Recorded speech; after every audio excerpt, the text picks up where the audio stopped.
안녕하세요, 대급이입니다. 오늘은 화제의 책 악인론을 리뷰하려고 합니다. 왠지 이런 말이 생각나네요. 소년이여 신화가 되어라.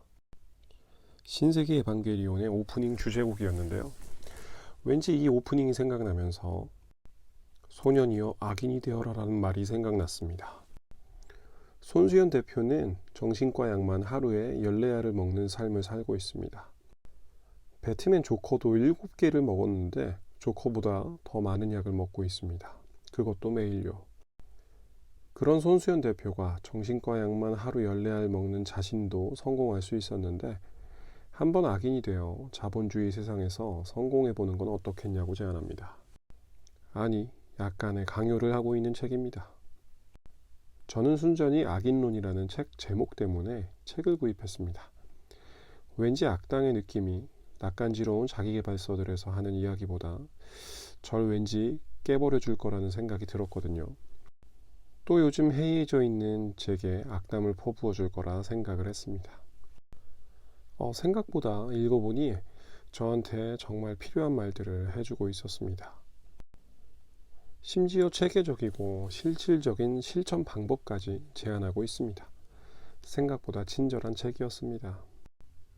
손수연 대표는 우리에게 악인이 되라고 합니다. 악인이라는 게 과연 뭘까요? 손수연 대표가 생각하는 악인의 정의는 바로 다음과 같습니다. 당신은 당신의 인생을 사세요. 나는 내 인생을 살 테니 라고 뻔뻔하게 말하는 사람. 그 때문에 일시적으로 사람들에게 손가락질 받더라도 비난을 기꺼이 감수하는 사람. 결국 닥치고 성공을 이루어 누구에게도 지배받지 않는 삶을 사는 사람. 뭔가 엄청 긴 정의인데요. 제가 이 책을 다 읽고 생각한 악인의 정의는 진짜 내가 원하는 삶을 사는 사람이라고 정의하고 싶습니다. 진짜 내가 원하는 삶이 무엇인지 우선 알아야 하고 그러기 위해 필요 없는 것들은 과감히 숙청해버리고 행복하게 살기 위한 자본력을 얻어내는 사람. 그것이 악인입니다. 악인이 되고 싶지 않나요? 악인이 되기 위해서 해야 할 많은 것들이 있었는데 그중 제가 제일 와닿았던 것은 바로 성공에 방해되는 사람들을 숙청하는 것이었습니다. 그것이 설령 부모라고 해도 말이죠. 인생을 살아오면서 제 가치관에 가장 큰 영향을 미쳤던 건 부모님의 생각, 그리고 친한 친구들의 생각들이었습니다. 그러면서 저는 제 자신이 진짜 원하는 삶보다 남의 가치관, 방법, 생각대로 살아갔습니다. 그렇게 약 28년 정도를 살아왔던 것 같습니다. 부모님께서는 부자가 되기 위해선 공부를 열심히 해서 좋은 대학에 가고 대기업에 취업하면 된다고 했습니다. 저는 그 말을 철석같이 믿고 열심히 일해서 누구나 알고 있는 대기업에 입사했습니다. 그러나 저는 거기서 적응하지 못했고 8개월 만에 일을 그만두고 패배자처럼 살아갔습니다. 저는 그냥 앞에 주어진 미션을 해결하며 살아가는 삶을 살았는데요. 그렇게 살아가는 것이 아니라 내가 어떤 재능이 있는지, 어떤 일을 할 때 행복한지 등을 알아가며 살았어야 했습니다. 저는 부모님을 실망시키는 것에 죄책감을 느꼈고 부모님에게 좋은 사람으로 남아있고 싶었습니다. 그래서 가스라이팅을 당하면서도 그대로 살아갔죠. 손수연 대표는 죄책감, 좋은 사람 컴플렉스, 가스라이팅에 맞서 싸워야 한다고 합니다. 이 세 가지를 없애는 것이야말로 악인이 되는 기본 소양입니다. 최근 와이프와 저는 이 세 가지 때문에 스트레스를 많이 받았고 이걸 해결해야 한다는 생각을 했습니다. 마침 악인론에서 이런 내용이 나와 반가웠습니다. 가스라이팅에는 역가스라이팅으로 좋은 사람 컴플렉스를 상대방에게 오히려 심어주며 죄책감은 논리적 합리화를 통해 해결하라고 합니다. 구체적인 실천 방법들을 읽을 수 있어서 좋았고 저는 인간관계에서 실천해 보려고 합니다. 자, 악인의 기본 소양을 다 갖췄다고 해도 부자가 되는 것은 아닙니다. 그럼 부자가 되기 위한 악인의 무기 5가지는 어떻게 될까요? 첫 번째는 메타스피킹입니다. 메타스피킹이란 상대방의 심리를 생각하면서 말하는 방법입니다. 두 번째는 관통하는 글쓰기입니다. 양질의 글은 반드시 보상을 줍니다. 세 번째는 사회적 지능이며 사회적 지능은 사람들과 잘 지내면서도 무시당하지 않는 지능입니다. 네 번째는 압도적 생산성입니다. 정말 열심히 일하고 결과물을 반드시 만들어내야 합니다.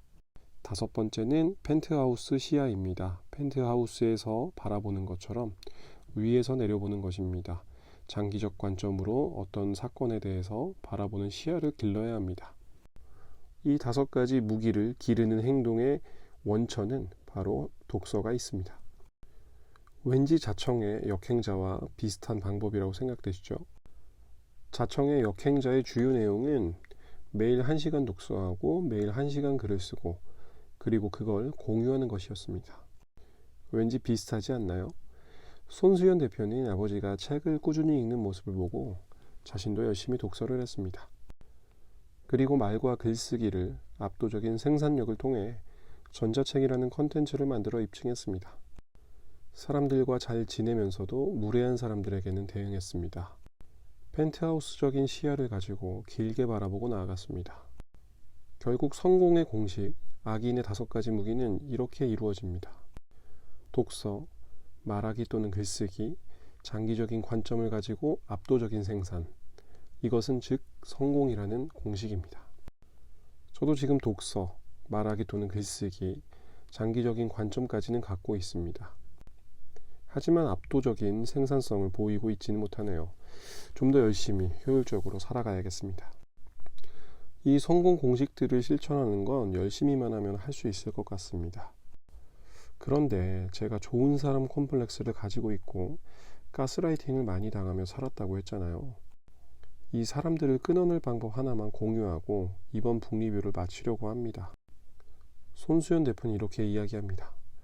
엑셀에 가족, 친구, 회사 직원들, 지인 등 인간관계 목록을 만듭니다.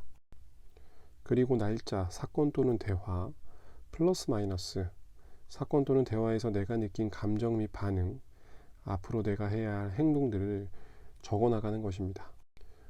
인간관계 플러스 마이너스 노트를 만들라는 이야기인데요. 이렇게 인간관계에 대해 기록하고 적당한 기회에 대응해야 한다는 것, 이것으로 저한테 무례하게 굴거나 가스라이팅을 하면 반드시 대응하고 살아가려고 합니다. 약 40년이라는 시간 동안 가스라이팅과 죄책감, 좋은 사람 콤플렉스에 휩싸여 당하기만 하며 살고 있었습니다. 이제 닥치고 성공해서 누구에게도 지배받지 않는 삶을 사는 사람이 될 수 있도록 노력해 보겠습니다. 감사합니다. 대급이었습니다.